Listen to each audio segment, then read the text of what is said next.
નમસ્તે મિત્રો, જય Hatkesh. Social legal advice by Hima Shukla એડવોકેટની મારી યુટ્યુબ ચેનલમાં આપનું સ્વાગત છે. આપણે વાત કરી રહ્યા છીએ કાશ્મીરી આતંકવાદ અને ડિઝાસ્ટર અને એમાં સરકારની નિષ્ફળતાની. ગુજરાત સમાચારમાં આજે ફરીથી આજ તારીખ 25/4/25ના ગુજરાત સમાચારમાં પાના નંબર 15 ઉપર એક પ્રેસ નોટ છે. ગવર્મેન્ટ દ્વારા જે વિપક્ષના હુમલા સામે બચાવ કરવામાં આવ્યો છે ખૂબ જ હાસ્યાસ્પદ, અને એમાં એવું લખવામાં આવ્યું છે કે સામાન્ય રીતે અમરનાથ યાત્રા સમયે જૂન મહિનામાં આ રૂટ ખોલવામાં આવે છે. અમરનાથ યાત્રાના શ્રદ્ધાળુઓ આ સ્થળ પર રોકાય છે, પરંતુ આ વખતે સ્થાનિક ટૂર ઓપરેટર્સે સરકારની જાણ વિના અહીં બુકિંગ લેવાનું શરૂ કરી દીધું અને 20 એપ્રિલથી ત્યાં ટુરિસ્ટ લઈ જવાનું શરૂ કર્યું હતું, જેની માહિતી સ્થાનિક ઓથોરિટીને નહોતી અને આ કારણે ત્યાં જવાનોની નિયુક્તિ કરાઈ નહોતી. મિત્રો, રેકોર્ડ ઉપરથી તદ્દન વિરુદ્ધનું અને તદ્દન હાસ્યાસ્પદ આ સ્ટેટમેન્ટ છે. પહેલી વાત તો એ કે 370 દૂર થયા પછી અને ઇવન 370 હતી ત્યારે પણ કોઈ પણ ટુરિસ્ટે કે ટૂર ઓપરેટરે ભારતમાં કોઈ પણ જગ્યાએ જવા માટે ગવર્મેન્ટને પરમિશન કે જાણ શેની કરવાની હોય? મુક્ત રીતે હરવું ફરવું એ બંધારણીય આપણી એક જોગવાઈ છે કે ભારતનો કોઈ પણ નાગરિક ભારતમાં કોઈ પણ સમયે મુક્ત રીતે હરીફરી શકે છે. તો આ રૂટ માત્ર જૂન મહિનામાં કે અમરનાથ યાત્રા વખતે જ ખોલવામાં આવે છે પહેલગામનો રૂટ, એ બચાવ જ એકદમ વાહિયાત, હાસ્યાસ્પદ અને રેકર્ડથી વિરુદ્ધનો છે. બીજી વાત એ કે તુલિપ ફેસ્ટિવલ ચાલુ હતો, જેનું જોરશોરથી ગાય વગાડીને જેન કે ગવર્મેન્ટ પણ ખૂબ પ્રચાર કરે છે અને ગૂગલ ઉપર એડવાન્સથીમાંથી એની તારીખ નક્કી થઈ જાય છે. આ વખતે લગભગ 19/3 થી 19/4 સુધી તુલિપ ફેસ્ટિવલ હતો. તુલિપ ફેસ્ટિવલ હોય એમાં તુલિપ ગાર્ડન જોવા જનારા મારા જેવા વ્યક્તિઓ જે છે એ કંઈ માત્ર તુલિપ જોઈને તો કાશ્મીરથી નીકળી જવાના જ નહોતા કે શ્રીનગરથી. નેચરલી એ બીજે બધે શ્રીનગર છે, પહેલગામ છે, ગુલમર્ગ છે, સોનમર્ગ છે, ત્યાં બધે ફરવા હરવાના જ હોય. તો આ પરમિશનની કે કોઈ પરમિશન લેવામાં આવતી નહોતી કે 20 જૂનથી આ રૂટ ખોલવામાં આવે છે કે એ વાત જ ક્યાં આવી? એટલે અને તમારી શેની પરમિશન લેવાની? ભારતમાં કોઈ પણ જગ્યાએ ફરવા હરવા કે ફેરવવા માટે ટુરિસ્ટે કે ટૂર ઓપરેટરે ગવર્મેન્ટની પરમિશન શેની લેવાની ને શું કામ લેવાની? બંધારણમાં આવી કોઈ જોગવાઈ નથી કે તમને આવી કોઈએ સત્તા આપી નથી. અને બીજી વાત એ કે જો તુલિપનું આટલું ગાય વગાડીને જેન કે ગવર્મેન્ટ પ્રચાર કરતી હોય ને ટુરિસ્ટને આવકારતી હોય, તો ટુરિસ્ટ વહેલા આવી ગયા કે તમને જાણ નહોતી કરી કે એ બધો બચાવ જ એકદમ વાહિયાત છે. એટલે આવો જે બચાવ તમે લીધેલો છે શ્રીનગરમાં અને પહેલગામમાં, આવા ઘણા પોઈન્ટ છે.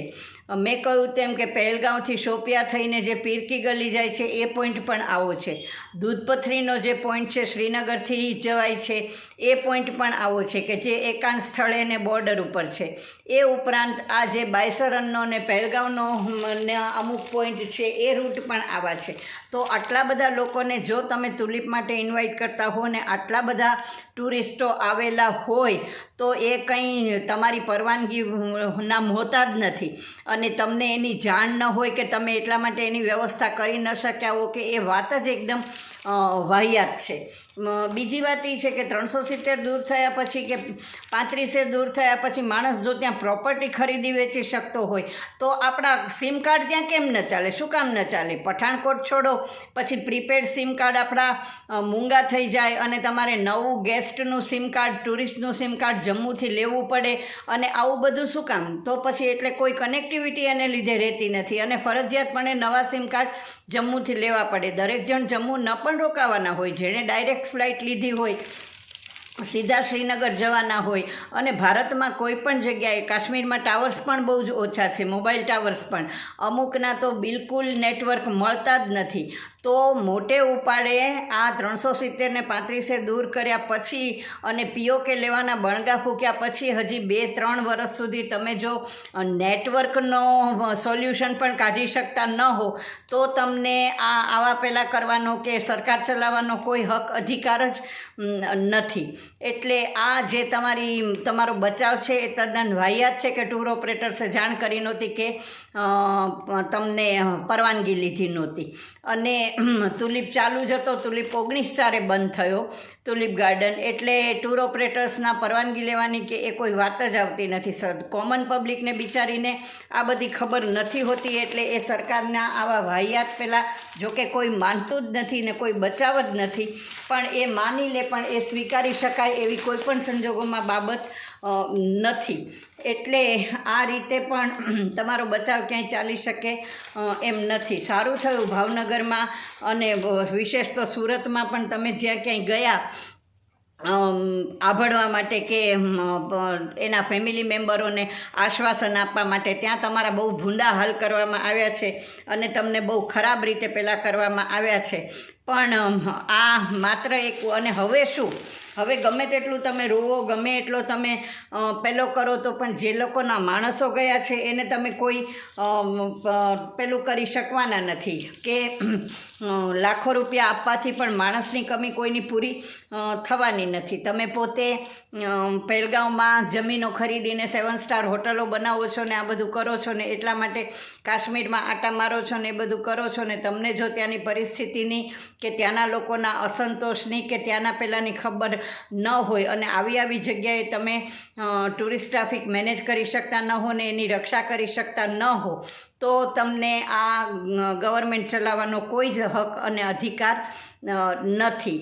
અને તે ઉપરાંત હવે બહુ જ તાતી જરૂરિયાત, ફરી વખત કહું છું કે બધી જ એરલાઇન્સો ઉપર કડક ચેકિંગ રાખવાની જરૂર છે.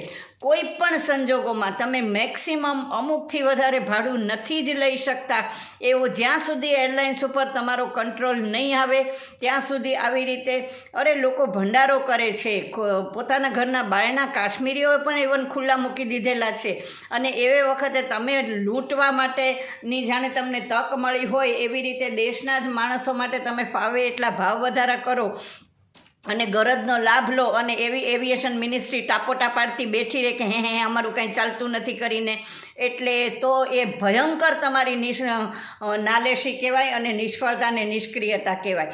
તાત્કાલિક આ બધી જ એરલાઇન્સો સામે પગલાં ભરવાની જરૂર છે ને એની ઉપર કંટ્રોલ લાવી અને મેક્સિમમ ભાડાની એક પેલી કરવાની જરૂર છે. તમે 10 ફ્લાઇટો 10-15 ફ્લાઇટો કેમ મૂકી ન દીધી? આ બધાને એરલિફ્ટ કેમ ન કર્યા? ઇવન રામબનનો રસ્તો બંધ થઈ ગયો હતો, અત્યાર સુધીમાં એ એક જ રસ્તો છે, તો તમે મુગલ રોડ જેવો તેવો એના ઓપ્શનમાં ચાલુ કર્યો છે, એને બદલે રેગ્યુલર એ રસ્તો ચાલુ કેમ નથી કરતા? બીજા વિકલ્પો તમે કેમ નથી વિચારતા? અને આવું જ્યારે બને તે વખતે પ્રજાને મદદ કરવાને બદલે, એને એરલિફ્ટ કરવાને બદલે, ત્યાં સામટી ફ્લાઇટો મૂકી દેવાને બદલે તમે પ્રજાને લૂંટવા માટે થઈ અને એરલાઇન્સને આટલી છૂટ આપી દો છો અને અમારું કંઈ ચાલતું નથી એવું કહો છો. આ બહુ જ એક ખરાબ માનસિકતા અને ખરાબ બચાવ છે, અને એ કોઈ પણ સંજોગોમાં ભારતની ટેક્સપેયર પ્રજા હવે ચલાવી લઈ શકે એમ જ નથી. આ તમે એક સ્પષ્ટ જાણી લેજો. તમે સિંધુનું જળ બંધ કરો કે તમે હવે કાઉન્ટર એટેક કરો કે ગમે તે કરો ને, એનાથી ગયેલા માણસની ગયેલું સ્વજન પાછું આવવાનું નથી, અને આની જવાબદારી 100% તમારી, અને તમારી જ આ બધું જ પાપ તમારે જ માથે છે.